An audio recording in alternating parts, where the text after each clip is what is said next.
Pak RT tak tahu Yeremias Bisai adalah warganya.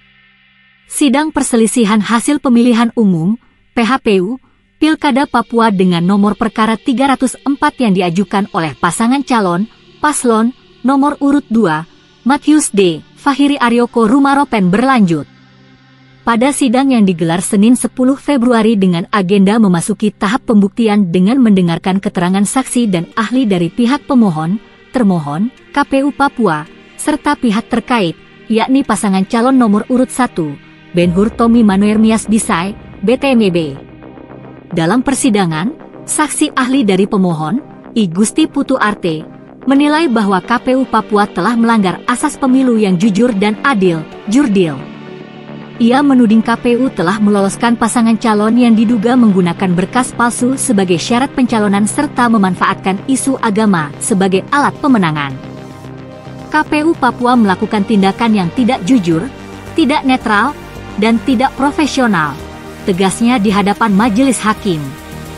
Selain itu, ia juga menyoroti ketidakprofesionalan Bawaslu Papua yang tidak menindaklanjuti dugaan pemalsuan dokumen sebagai tindak pidana pemilu.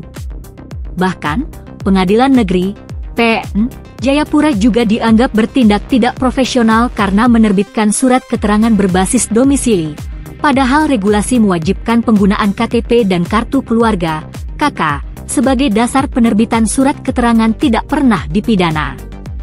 Menanggapi hal tersebut, saksi ahli dari termohon, KPU Papua, Hairul Fahmi, menyatakan bahwa KPU telah bekerja sesuai prosedur hukum dalam menerima pencalonan Yeremias Bisai. Ia menegaskan bahwa dokumen yang menjadi syarat pencalonan telah diperbaiki sebelum tahapan verifikasi berakhir.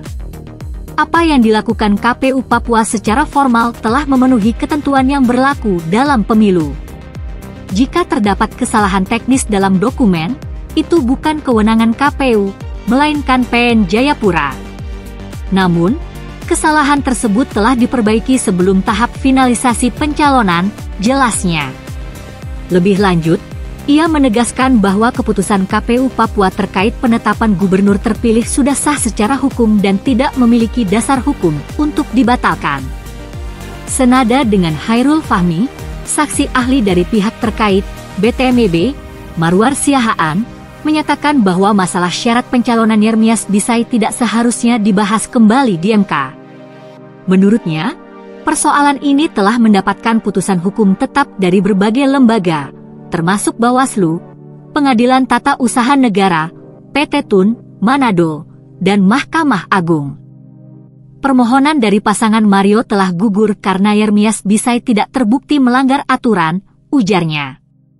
Sementara itu, saksi fakta dari pemohon, Samuel Fritz Jenggu, menyatakan bahwa ketidakprofesionalan KPU Papua dan PN Jayapura berdampak langsung terhadap dirinya.